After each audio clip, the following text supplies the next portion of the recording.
Salve a tutti e benvenuti alla nostra seconda edizione del Caffè con l'Esperto. Come molti di voi ricorderanno, nella prima edizione abbiamo avuto come ospite Chiaretta e abbiamo parlato delle normative di Google AdWords, un argomento tabù e molto importante per gli utilizzatori appunto del nostro prodotto Google. Oggi invece parleremo di un altro interessante prodotto, molto importante soprattutto per quelli di voi che hanno un e-commerce e che quindi vogliono promuovere i loro prodotti online e incrementare le loro vendite. Quindi parleremo del Merchant Center e delle campagne PLA. Quindi oggi ho avuto il piacere di avere la presenza di Phil, che è il nostro esperto di Google, soprattutto per quanto riguarda Merchant Center e PLA. Quindi io direi di dare un benvenuto a Phil. Welcome Phil. Thank you. So how do you feel today? Very good. Good one. So thanks for joining us and for giving part of your precious time. You're welcome. And so let's start. We're gonna talk today about Merchant Center and PLAs. Yes. We've seen that this year there's been a lot of changes around this product, so maybe you can tell us a little introduction about all these changes and what's happening now. Yeah. Well, the biggest change that happened in 2013 is the fact that from a model where shopping was free, we made it paid only model. So now if you want to show your product ads, PLAs on Google Shopping, you need to create an AdWords campaign. So bear in mind that now we have two different properties when you can show product ads, Google Search and Google Shopping. Cool, that's really cool. So maybe let's start talking a bit more about the account Merchant Center, and now maybe we can optimize that. So I think you can give us really good tips on how to start with optimization of the account. Yeah, of course. Why do we talk about optimization first? We saw that many of our customers didn't really optimize those campaigns. I'm pretty sure in your inventory you will have some products that are 1, 2, 3 euros, and maybe some other products that would cost 100 euros. Would you bid the same on those products? I don't think so. Yeah, I think it totally makes sense. So the wider the range of products you offer, and the more you should be careful about optimizing your Merchant Center account. Exactly. So I guess that the first step to optimize a Merchant Center account, it could be like, let's make a bet, the feed. Exactly, good one. So yeah, your feed is very important. So the first step when you want to work with Merchant Center is making sure that the feed is perfect. When I say perfect, that it means that no error, of course. If there's an error, that's an issue because those items will not show. But more than that, you should go through optimization, through making it rich. To make your feed rich, you should focus, for instance, on the title. The image has to be high definition. What else? The Google product category and the description. Those are the very basic attributes, but you should also use everything else that you can use. For instance, if you use, I don't know, some packs, use multi-packs. If you sell some adult product, use adult, that's compulsory. Colors, patterns, if it's about clothes, like there are many examples. So just check the list of attributes, use everything you can. Yeah, so basically the most of them you use, and the better will be the information about your product, and in Google we really appreciate that, right? Exactly.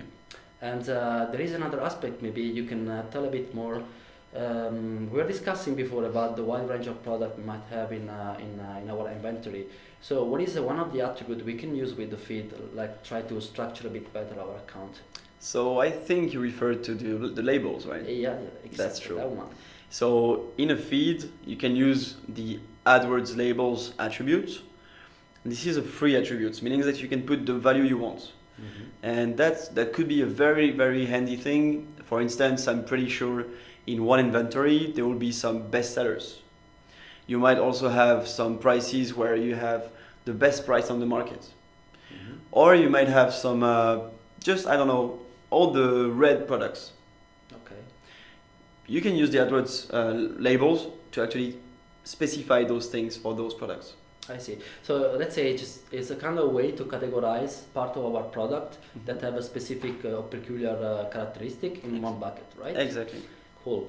So we have talked about the feed, and I think that those were really good tips. Mm-hmm. And so now let's say we have this rich feed, and we have worked a lot on that, so it's Mm-hmm. really good. What is the next step? How can I implement this rich feed in AdWords? Yeah, exactly. So when you switch to AdWords, if you want to trigger those specific subgroups of products, you have to use what we call an auto target. So that's in AdWords, in the auto target tab, you can actually create some new targets and specify what they should trigger. So back to the example we had before, if in your feed you tagged some products with the AdWords label attribute best sellers, then in AdWords, in the auto target, you should put AdWords label as a criteria and the value should be best seller. If you do that, the auto target will trigger only those products. So the best practice anyway is to keep different categories of product in different target, right? Yes. And is there any limit, or what is the best practice when you decide how many auto target I want to create in a PLA? So there are some account limits, but they are very, very high and you will never really reach them. But the most common practice and the best practice would be to have one auto target on all products. And we might talk about the bits just after. And then some sub targets from specific type of products. So again, you might have all products, best sellers, best prices, kid products, for instance. I see. So anyway, you suggest that the auto target for all the product has to be there, right? Yes. Anyway, and can you perhaps give us the reason why we should do that? Of course, this is what we call the long tail. So the reason for that is you need to be there. Like, you never know, maybe someone will look for something very specific that you have in your feed. As it's very hard to anticipate that kind of things, always have the all products target. So if that happens, you can show. I see. I think we're gonna talk about this in the next step. So we got a rich feed and we put back in the Merchant Center account. So I guess the next step, we should talk a little bit about the bidding, right? It's really important. Yes, exactly. So as you just said, we set a very rich feed. We use this feed to create some auto targets. Now we have to differentiate the bidding. So I can share some best practices here. Usually what we do, we will set a low bid for the all products target. So usually it's about 20, 30 cents. It depends on the market, depends on the products, but that's an average. And then you will set a higher bid for those subgroups. So for instance, for the bestseller, you might put 80 cents. For the products you have a very nice price on, you might put, I don't know, 50 cents, that kind of things. And the higher the bid, the most chances this target has to be triggered. That's it. Okay, of course. So let's say that we have to work a little bit on each of the parts of the process, right? Mm-hmm. So it's a combination of the feed, the target, the bid, and this should be aligned also with the strategy. I mean, I'm an owner of my business, and I need to align the merchant center setup with my strategies. Right? It all starts from here. So whenever you are wondering about how to set up your strategy, your PLA strategy, think about the inventory. Well, my products, do I have some very expensive products? The strategy should be different. Do I sell very well some products? That kind of signals should help you define the way to structure the campaign. Never do a PLA campaign with only one auto target on all products. I see. Cool. So I think we have been talking quite enough about our merchant center. Last question: do you perhaps have any secrets you would like to share with our users and the community? Something just for them? With PLAs? Yes. Yeah, there is something that sometimes people don't do, and you should always do that. Upload the feed every day, because we like to have fresh data. I see. So this is a really good tips.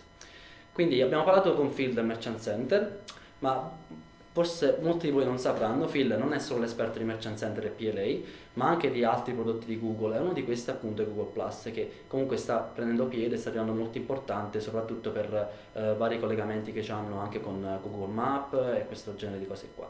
Quindi io direi di andare a stuzzicare Phil anche su questo argomento e vediamo magari se riusciamo a capire qualche altro segreto. So Phil, I'm just saying to the community users that you are also an expert of other Google products, right? And one of these is G+, for instance. Yes. So I was telling them that perhaps you can share with us some tips also on these products. What do you think? My pleasure. Yeah. Yeah. So maybe we can give a brief introduction about the profile and the pages of Google Plus. Yes, that's very there. important. That's very important. The the way to approach Google Plus is really to understand how it's been structured actually. So if you, Valentino, go to Google Plus and create your account, you will have a profile. The profile is you, is a human being. As a profile, people can add yourself to some circles. Okay. Then, as a person, you might create a business tomorrow, and you want your business to be found on G Plus. So you're gonna create a business page, all right? And let's say your business is not online, but you have some shops. So you have 3 cafes in Milan, for instance. So you will have a brand page, so a G Plus page for your brand, let's say Valentino Cafe. Mm-hmm. And then you will have like one Google Plus local page for each shop you have. Each cafe you have will have one Google Plus local page so that you can actually collect some feedback, people can post reviews, and most importantly, people can find you on Google Map, for instance. I see. That's really, really cool. And is it easy to create a page? I mean, once I have my Google Plus account, and is it easy for me to create a page? It's really simple. Actually, in the menu, you just go up left, there's the drop down menu, select page, and then you're gonna be offered the opportunity to create a page. You just tell us what kind of page is it, and we help us you. Yeah, it's very simple. Really cool. So it's nice. I can create as many pages as I want. So I think I will think over the Valentino's Cafe. I think it could be a good investment. So if I can just continue that, sorry to interrupt. If you have your brand page, your Valentino Cafe as a brand, okay, and you want to advertise your business, right? So you're going to create an AdWords campaign. Cool. It would be good for people to know that people you want to actually seduce, that they know that you exist and they know that you do a good job. So we use social annotation. That comes from Google Plus. I see. So just bear in mind, if you want to actually enhance the fact that people are following you on G Plus, for instance, and that's a good thing for your CTR actually, because people like to know that other people like the place. So work on your Google Plus page, make it popular, verify the URL. You know, there is always this small tick next to the URL. Yes. That's when people verified it, so we know this is your website. So do that. Do a lot about like updating the status, engaging with the people that follow you, and make it more popular. At some point, we will think that you are popular enough, and we will show some social annotations under your ads, and that's a real plus for you. Yeah, of course. This is a very powerful marketing strategy, right? It's kind of working around your brand, and you have user feedback, which is actually the most powerful review you can have on your business. Exactly. I think it's something that you should take into consideration. It's very, very important and cool. So I will just take 2 minutes more of your time, Phil. Maybe we can have just a little chat more about what is really Google Local and how it's related with Google Map. Okay, yeah. So as I was just telling you, Google Plus Local is your way to be found on G Plus, but also on Google Map. And many people use their smartphone to look for a coffee or a store. So if you have a shop where people can go, if you have an agency where people can stop by, you need to be on Google Map, and the easiest way to do so is to be on Google Plus Local. So you just create your page on Google Plus Local, you go through the whole process. We're gonna send you a pin just to make sure that you are the real owner of the place. Once you verify this pin, you are online, you are on Maps. So people can find you, look for you, come to your place, and interact with you. The very good thing, because you might tell me that you can do that on Google Places. Can I? Of course you can. But Phil, I was thinking maybe I can do this on Google Place. You're right. So you could do it on Google Places, but Google Places will put you on Maps, but you won't have all the insights that you might have with Google Plus Local. Let me develop on that. Okay. If you do that through Google Plus Local, you will know, for instance, how many people looked for your shop. And another thing that is super useful, where did they come from, physically speaking. So if I'm with my smartphone and I look for Valentino Cafe, and I'm in Torino going to Milan, you will have that feedback. You will see in the dashboard in G Plus that people from Torino looked for your place as you're in Milan and drove to your place, for instance. Okay. That's a very good insight. Yeah, of course, of course. And this is something also I can use, some insights I can use to implement in my AdWords account, for instance, Exactly. campaign. Exactly. I can adjust my targeting. It's really useful. And this is something I wouldn't have with Google, please, right? No. So I would definitely go for a Google plus page local page. Exactly. Cool, Phil. So I guess I took a lot of your insights and tips and a lot of your time, and I don't want you to grab more. It's of a your pleasure. time. Yeah, and so grazie mille per averci seguito in questo webinar. E, vi auguro buone feste se non ci vediamo alla prossima edizione del Caffè con l'Esperto. Perciò un saluto dalla Polonia da parte di Valentino e Phil, e ci vediamo alla prossima. Ciao a tutti. Ciao.